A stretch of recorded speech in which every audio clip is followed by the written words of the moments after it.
Jovem, é hora de falar de história nesse canal de vídeos.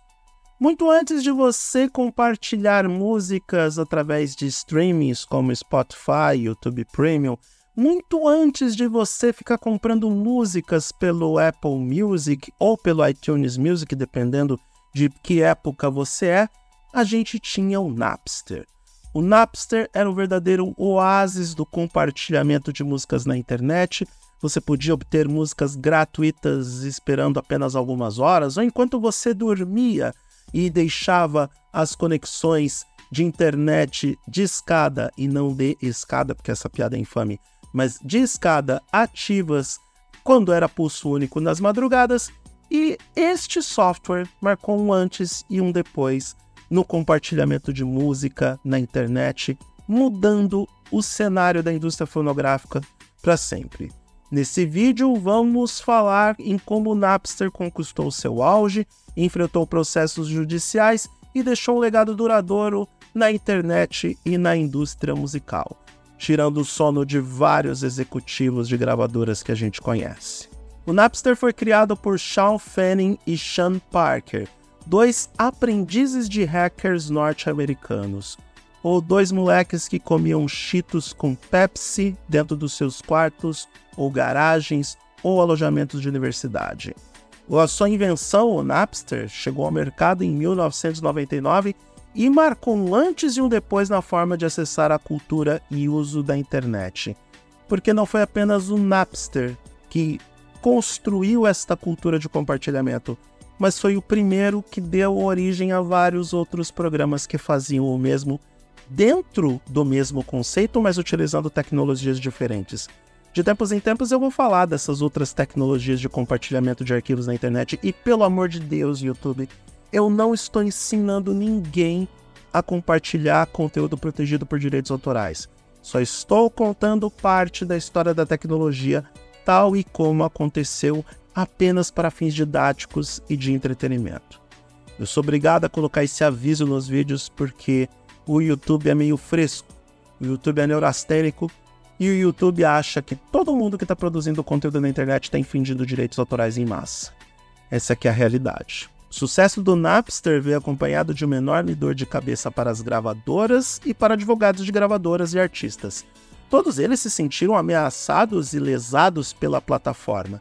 Milhões de usuários ao redor do mundo trocavam arquivos em MP3 de forma enlouquecedora, chegando a congestionar o tráfego de internet na época, e isso realmente desagradou os grandões, os executivos, os velhos, gordos e brancos que dominavam a indústria fonográfica na época. E não demorou muito para os processos judiciais chegarem aos responsáveis pelo Napster. Talvez o maior protagonista dessa briga jurídica entre os dois moleques que estavam lá cuidando das próprias vidas e violando direitos autorais alheios, compartilhando arquivos pela internet de forma inocente sem cobrar nada, e um grande artista da indústria musical, tem como principal protagonista a banda Metallica, que transformou o Napster como um inimigo mortal. As batalhas eram épicas. No VMA de 2000, por exemplo, teve piadas e acusações e trocas de farpas de lado a lado, né? Eu vi o Lars Ulrich quase batendo no Sean Fanning no palco do VMA. Faltou pouco para isso acontecer. De qualquer forma, uma sentença judicial histórica a favor da indústria fonográfica, ou da RIAA, que é o órgão responsável pela proteção dos direitos autorais, marcou o início do fim do Napster em 2001 e estabeleceu uma pedra fundamental nessa história de compartilhamento de arquivos de música pela internet.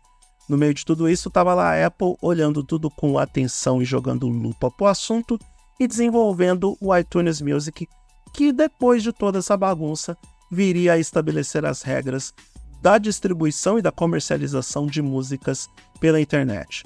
Tudo bem, a gente fala do Spotify hoje como grande plataforma de streaming musical, mas antes do Spotify prevalecer, o iTunes Music estabeleceu as regras que o próprio Spotify utiliza para distribuição, compartilhamento e principalmente gestão de direitos musicais na internet. Essa sentença exigia que o Napster instituísse um sistema de pagamentos para compensar as gravadoras.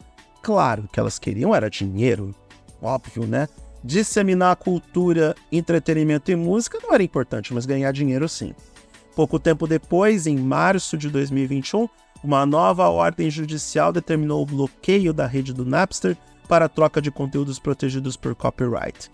A partir de então, a plataforma começou a morrer, pelo menos na sua versão mais conhecida. Mas isso não impediu que outras plataformas surgissem. Ficou mais difícil para o Napster sim, mas aí veio o Kazaa, Morpheus e tantas outras que seguiram compartilhando não apenas música, como também arquivos de vídeo, documentos, jogos e vários outros tipos de arquivos na internet. De forma curiosa, o Sean Parker conseguiu tanto dinheiro com o Napster que se tornou o primeiro investidor do Facebook. Você pode não associar nome à pessoa, mas o cofundador do Napster é interpretado por Justin Timberlake no filme A Rede Social.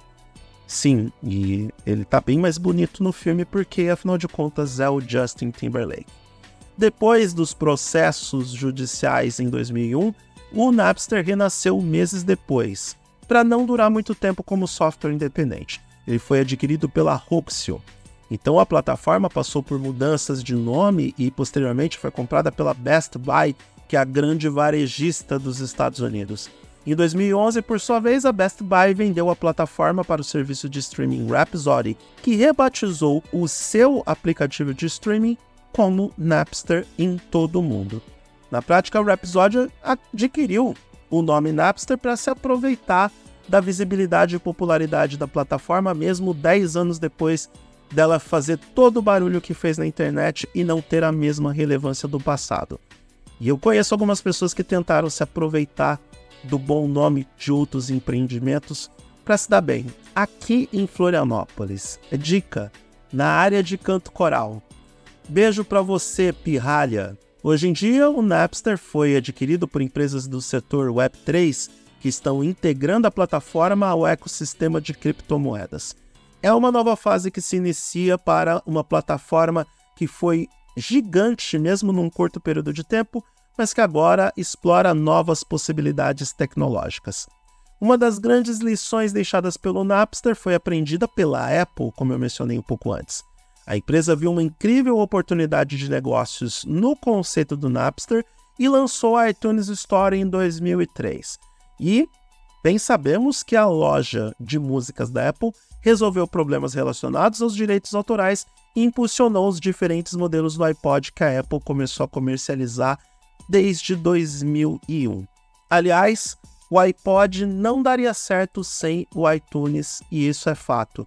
E hoje eu sei que tem muita gente que até sente falta da iTunes Store, porque as porcentagens dos artistas eram maiores quando o Steve Jobs distribuía o dinheiro de uma forma um pouco mais fraterna para quem realmente importa, que eram os artistas, os compositores, os produtores, os criadores musicais.